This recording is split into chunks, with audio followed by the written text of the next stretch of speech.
Welcome back. आज के 15 important current affairs question शुरू करते हैं विद डिटेल्ड एक्सप्लेनेशन और उनसे जुड़े सभी इंपॉर्टेंट फैक्ट्स के साथ। नमस्कार, मैं हूं Abhay Singh, current affairs for exam से। 2026 में पश्चिम बंगाल की पहली मुख्य निर्वाचन अधिकारी कौन बनी है? आपके ऑप्शन है फ्रेंड, ममिता बसु, नीलम मीणा, तन्मय चक्रवर्ती या मनोज अग्रवाल। इसका सही जवाब है नीलम मीणा। ये हैं श्रीमती नीलम मीणा। दोस्तों, हाल ही में वेस्ट बंगाल काडरे की 1998 बैच की आईएएस ऑफिसर नीलम मीणा मई 2026 में वेस्ट बंगाल की पहली चीफ इलेक्टोरल ऑफिसर बनी है। उन्होंने मनोज कुमार अग्रवाल की जगह ली है, जिनकी नियुक्ति वेस्ट बंगाल के चीफ सेक्रेटरी के रूप में हुई है। चलिए अगले प्रश्न पर आते हैं। किस एथलीट ने मई 2026 में पुरुषों की 100 मीटर दौड़ में भारत का रिकॉर्ड बनाया है, भारत का राष्ट्रीय रिकॉर्ड बनाया है? आपके ऑप्शन है फ्रेंड, गुरिंदर वीर सिंह, अनिमेश कुजूर, प्रणव प्रमोद या नीरज चोपड़ा। इसका सही जवाब है गुरिंदर वीर सिंह। दोस्तों, हाल ही में भारतीय नेवी के ऑफिसर गुरिंदर वीर सिंह ने रांची एथलेटिक कंपटीशन में 10.09 सेकंड के समय लेकर 10.10 सेकंड से कम का माइलस्टोन पार करने वाले पहले भारतीय स्प्रिंटर बन गए हैं। रांची के बिरसा मुंडा स्टेडियम में मई 2026 में हुए फेडरेशन कप के दौरान नेशनल रिकॉर्ड पार करने की कड़ी टक्कर चल रही थी, जहां पहले गुरिंदरवीर सिंह ने 10.17 सेकंड में पार किया था 100 मीटर का रेस। फिर उसी रिकॉर्ड को तोड़ा गया अनिमेश कुजूर के द्वारा 10.15 सेकंड में। बाद में गुरिंदरवीर सिंह ने फाइनल रेस में अपना शानदार प्रदर्शन करते हुए 10.09 सेकंड के साथ नेशनल रिकॉर्ड फिर से बनाया, जिसमें अनिमेश कुजूर सेकंड आए और प्रमोद प्रमोद थर्ड आए हैं। इस शानदार टाइमिंग के साथ उन्होंने न सिर्फ एशिया के सबसे तेज परफॉर्मेंस में अपनी जगह बनाई, बल्कि अपकमिंग कॉमनवेल्थ गेम्स और एशियन गेम्स के लिए भी क्वालिफाई कर लिया है। यह है श्री गुरिंदरवीर सिंह। चलिए अगले प्रश्न पर आते हैं।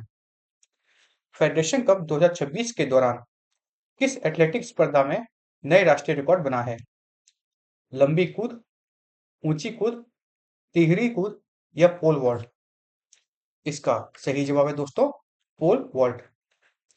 दोस्तों, अभी पुराने प्रश्न में मैंने आपको बताया था कि रांची में आयोजित फेडरेशन कप हो रहा है, फेडरेशन कप एथलेटिक्स कंपटीशन 2026। अच्छा, इसमें देव मीणा और कुलदीप कुमार ने संयुक्त रूप से 5.45 मीटर की हाइट पार करके नेशनल पोल वॉल्ट रिकॉर्ड बनाया है। कंपटीशन में पहले देव मीणा ने 5.41 मीटर का रिकॉर्ड तोड़ते हुए 5.42 मीटर का क्लियरेंस किया, जिसके बाद कुलदीप कुमार ने 5.45 मीटर तक उसे पहुंचाया और अंत में दोनों ने इसी हाइट को क्लियर किया। बराबर हाइट पार करने के बाद कम फेल्ड अटेम्प्ट्स की तुलना करने वाले काउंटबैक टाई सिस्टम मेथड के जरिए देव मीणा को गोल्ड और कुलदीप कुमार को सिल्वर मेडल दिया गया। मध्य प्रदेश में कोच घनश्याम यादव के तहत ट्रेनिंग लेने वाले ये दोनों एथलीट इस बेहतरीन परफॉर्मेंस से एशियन गेम्स और कॉमनवेल्थ गेम्स के लिए क्वालिफाई कर लिए हैं। चलिए अगले प्रश्न पर आते हैं। एन राजम किस संगीत वाद्ययंत्र से संबंधित हैं? तबला, वायलिन, सितार या बांसुरी? इसका सही जवाब है वायलिन। यह है श्रीमती एन राजम। दोस्तों, भारत के क्लासिकल म्यूजिक सेक्टर में उनके लाइफ टाइम कॉन्ट्रीब्यूशन के लिए मशहूर वायलिन वादिका एन राजम को देश के दूसरे सबसे बड़े सिविलियन ऑनर पद्म विभूषण से सम्मानित किया गया है। बीएचयू अर्थात बनारस हिंदू यूनिवर्सिटी में लगभग 4 दशकों तक प्रोफेसर और डीन के रूप में सेवा देने वाली एन राजम इससे पहले पद्मश्री 1984 में दिया गया था। बाद में उन्हें पद्म भूषण और संगीत नाटक अकादमी फेलोशिप से भी नवाजा गया है। चलिए अगले प्रश्न पर आते हैं। कौन सा संगठन वैश्विक व्यापार मुद्दों के संबंध में सदस्य देशों के बीच विवाद समाधान मंचों का संचालन करता है? आपके ऑप्शन है फ्रेंड, WTO, IMF, WHO या आसियान। इसका सही जवाब है WTO। अब इस बारे में हम इसलिए पढ़ रहे हैं फ्रेंड्स, क्योंकि जिनीवा में हुए WTO अर्थात वर्ल्ड ट्रेड ऑर्गेनाइजेशन की मीटिंग में भारत ने चाइना की उस पहली रिक्वेस्ट को ब्लॉक कर दिया है, जिसमें उन्होंने इंफॉर्मेशन टेक्नोलॉजी प्रोडक्ट्स पर भारत के टैरिफ और लोकल मैन्युफैक्चरिंग से जुड़े 16 इंसेंटिव को चैलेंज किया था। चाइना ने मल्टीलेटरल ट्रेड रूल्स के तहत दिसंबर 2025 में भारत के खिलाफ यह डिस्प्यूट फाइल किया था, जिसके बाद फरवरी 2026 में दोनों देशों के बीच बायलैटरल कंसल्टेशन हुए और उनका कोई हल नहीं निकला। WTO के प्रोसीजर रूल्स के मुताबिक कोई भी देश पहली बार पैनल एस्टेब्लिशमेंट की रिक्वेस्ट ब्लॉक कर सकता है, लेकिन सेकेंड रिक्वेस्ट आने पर पैनल का गठन ऑटोमेटिक रूप से हो जाता है। चलिए अगले प्रश्न पर आते हैं। निम्नलिखित में से किस समूह में भारत, ऑस्ट्रेलिया, जापान और यूएसए शामिल हैं? आपके ऑप्शन है फ्रेंड, आसियान, ब्रिक्स, क्वाड या बिम्स्टेक। इसका सही जवाब है दोस्तों क्वाड। अब इस बारे में हम इसलिए पढ़ रहे हैं फ्रेंड्स, क्योंकि नई दिल्ली में हाल ही में आयोजित क्वाड की तीसरी फॉरेन मिनिस्टर मीटिंग आयोजित हुई थी, जिसमें प्राइम मिनिस्टर श्री नरेंद्र मोदी ने ऑस्ट्रेलिया के पेनी वोंग और जापान के तोमित्सु मोटेगी से अलग अलग मुलाकात की। चलिए अगले प्रश्न पर आते हैं। मिशन कर्मयोगी के अंतर्गत सरकारी कर्मचारियों के प्रशिक्षण के लिए किस प्लेटफॉर्म का उपयोग किया जाता है? आई गॉट पोर्टल, स्वयं, दीक्षा या ई पाठशाला। इसका सही जवाब है दोस्तों आई गॉट पोर्टल। ये उस पोर्टल का इंटरफेस है। दोस्तों, सिविल सर्विसेज के लिए कैपेसिटी बिल्डिंग रिफॉर्म को आगे बढ़ाने के लिए मिशन कर्मयोगी 2.0 को एडवांस फेज के रूप में लॉन्च किया गया है, जो ट्रेडिशनल रूल बेस्ड के बजाय रोल बेस्ड लर्निंग पर जोर देता है। इस प्रोग्राम के तहत आई गॉट अर्थात integrated government online training digital platform पर 1.5 करोड़ से ज्यादा लर्नर्स रजिस्टर हो चुके हैं और उन्होंने 8 करोड़ से अधिक डिजिटल कोर्सेस पूरे किए हैं। यह भारत सरकार की पहल है। चलिए अगले प्रश्न पर आते हैं। भारत किस वर्ष से सतत विमानन ईंधन मिश्रण को अनिवार्य बनाने की योजना बना रहा है? 2025, 2026, 2027 या 2030? इसका सही जवाब है 2027। दोस्तों, भारत ने जनवरी 2027 से इंटरनेशनल फ्लाइट के लिए मैंडेटरी 1% सस्टेनेबल एविएशन फ्यूल अर्थात SAF ब्लेंडिंग का प्लान किया है, जिससे बढ़कर 2028 तक 2% किया जाएगा और 2030 तक 5% किया जाना का टारगेट है। सरकार ने अप्रैल 2026 में गजट नोटिफिकेशन के जरिए SAF को ऑफिशियली रेकॉग्नाइज किया था और एविएशन टर्बाइन फ्यूल रेगुलेशन में जरूरी बदलाव भी किए हैं। चलिए अगले प्रश्न पर आते हैं। चीन के चैंग E7 मिशन के लिए कौन सा क्रेटर पसंदीदा लैंडिंग स्थान है? टाइको, कोपरनिकस, प्लेटो या शेकल्टन? तो इसका सही जवाब है दोस्तों शेकल्टन। दोस्तों, चाइना के चैंग E7 लूना मिशन 2026 को सेकेंड हाफ में लॉन्च किया जाएगा। कब? 2026 के सेकेंड हाफ में। और इसका मकसद होगा मून के साउथ पोल और परमानेंटली शेडोड क्रेटर रीजन्स की साइंटिफिक स्टडी करना। इस मिशन में एक ऑर्बिटर, लैंडर, रोवर और एक हॉपिंग स्पेसक्राफ्ट शामिल है, जिसे शेकल्टन क्रेटर के पास 100 मीटर से बेहतर हाई प्रिसिशन लैंडिंग एक्यूरेसी के साथ लैंड करवाया जाएगा। चलिए अगले प्रश्न पर आते हैं। कौन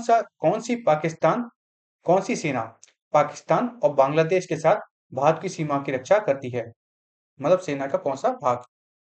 BSF, CRPF, CISF या ITBP? इसका सही जवाब है दोस्तों BSF। आप सभी को बता दें फ्रेंड्स, CRPF जो है वह इंटरनल सिक्योरिटी देखती है। CISF इंडस्ट्रियल सिक्योरिटी के लिए मेनली लॉन्च की गई थी, बनाई गई थी। और ITBP जो है वह चाइना से जो रिलेटेड बॉर्डर्स है उसकी निगरानी करती है। बॉर्डर रीजन्स पर इलीगल माइग्रेशन और इन्फिल्ट्रेशन से होने वाले डेमोग्राफिक चेंजेस को एड्रेस करने के लिए सरकार ने हाई पावर्ड डेमोग्राफी मिशन शुरू किया है, जिसका ऐलान प्राइम मिनिस्टर श्री नरेंद्र मोदी ने 2025 के इंडिपेंडेंस डे स्पीच में किया था। बॉर्डर सिक्योरिटी फोर्स अर्थात बीएसएफ लगभग 4096 किलोमीटर लंबे सेंसिटिव इंडिया बांग्लादेश बॉर्डर की हिफाजत करती है, जहां इलीगल माइग्रेशन से नेशनल सिक्योरिटी और वेलफेयर डिस्ट्रीब्यूशन जैसे बड़े चैलेंजेस पैदा हो रहे हैं। चलिए अगले प्रश्न पर आते हैं। निम्नलिखित में से कौन सा प्लेटफॉर्म एफएसएसएआई के डिजिटल खाद्य अनुपालन संचालन को संभालता है? जीईएम अर्थात गवर्नमेंट ई मार्केटप्लेस, इन्फो एलनेट, स्वयं या फॉस्कॉस? इसका सही जवाब है दोस्तों फॉस्कॉस। दोस्तों एफएसएसएआई ने एक सेंट्रलाइज्ड सर्विलेंस सिस्टम प्रपोज किया है, जिसमें अप्रूव्ड लैब्स अनसेफ फूड की फाइंडिंग्स को सीधे नेशनल डेटाबेस पर अपलोड करके इमीडिएट डिजिटल अलर्ट जारी कर सकेंगी। इस नए फ्रेमवर्क के तहत 50% सैंपल्स बड़े ऑर्गेनाइज सप्लाई चेन से थर्ड पार्टी एजेंसी द्वारा कलेक्ट किए जाएंगे और लैब्स की फाइनेंशियल इंडिपेंडेंस के लिए एफएसएसएआई हेडक्वार्टर्स उन्हें डायरेक्टली पे करेंगे। एफएसएसएआई ने हाल ही में अपने फॉस्कॉस डिजिटल प्लेटफॉर्म पर फूड रिकॉल फंक्शनैलिटी लॉन्च की है, जबकि इससे पहले 20 फरवरी 2026 को फुल्ली डिजिटल फॉस्कॉस 2.0 प्लेटफॉर्म को पूरे भारत में शुरू किया गया था। चलिए अगले प्रश्न पर आते हैं। अंतर्राष्ट्रीय एवरेस्ट दिवस किस पर्वत पर पहली बार सफल चढ़ाई की याद में मनाया जाता है? अन्नपूर्णा, एवरेस्ट, कंचनजंगा या किलिमंजारो? इसका सही जवाब है दोस्तों एवरेस्ट। दोस्तों नेपाल सरकार ने साल 2008 में सर एडमंड हिलरी के निधन के बाद उनकी और तेंजिंग नोर्गे की 1953 की पहली कामयाबी चढ़ाई को उनके याद में इंटरनेशनल एवरेस्ट डे की शुरुआत के रूप में बनाया था। रिवाइज्ड नेपाल चाइना सर्वे के मुताबिक माउंट एवरेस्ट की हाइट 8,848.86 मीटर है और ये इंडियन यूरेशियन टेक्टोनिक प्लेट्स के कोलिजन के कारण और बढ़ रही है। भारत की तरफ से बात करें फ्रेंड्स, तो भारत के अवतार सिंह चीमा ने 1965 में और बचेंद्री पाल ने, जो महिला है बचेंद्री पाल, 1984 में पहली बार एवरेस्ट पर चढ़ाई की थी। मतलब भारत की तरफ से 1965 में पहले पुरुष बने थे अवतार सिंह चीमा, जिन्होंने चढ़ाई की थी माउंट एवरेस्ट पे, और बाद में 1984 में बचेंद्री पाल पहली महिला बनी थी जिन्होंने एवरेस्ट की चढ़ाई की थी। चलिए अगले प्रश्न पर आते हैं।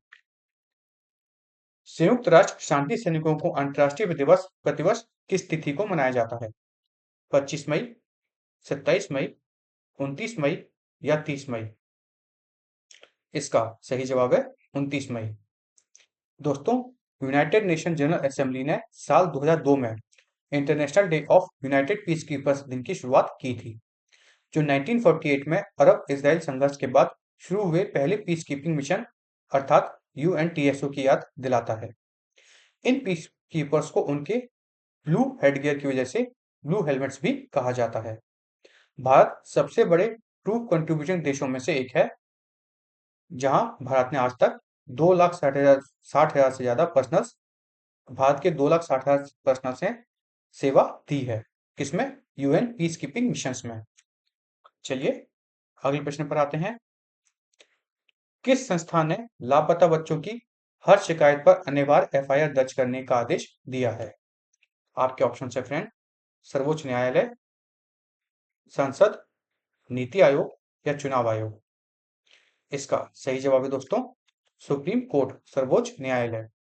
दोस्तों सुप्रीम कोर्ट के जस्टिस असमुद्दीन अमानुल्लाह एवं जस्टिस आर माधवन ने आदेश दिया है कि हर मिसिंग चाइल्ड कंप्लेन पर पुलिस को बिना किसी प्रिलिमिनरी इंक्वायरी के तुरंत मैंडेटरी एफआईआर रजिस्टर करनी है।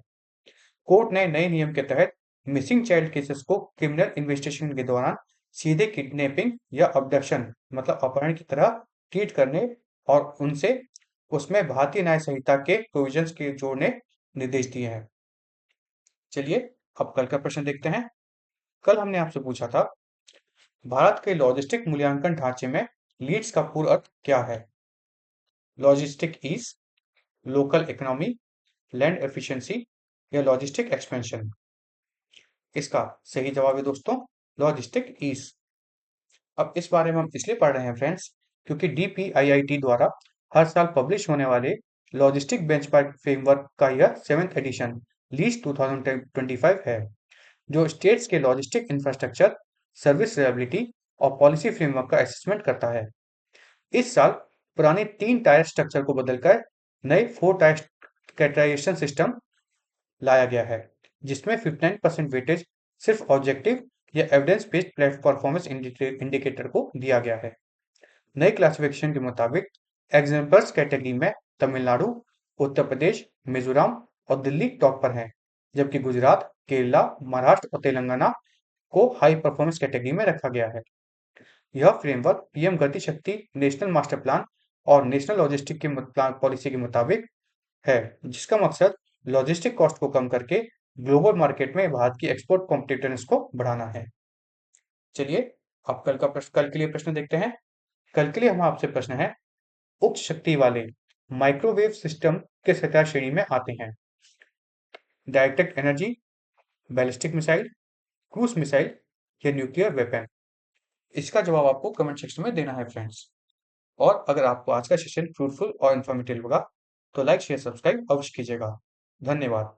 जय हिंद, जय भारत।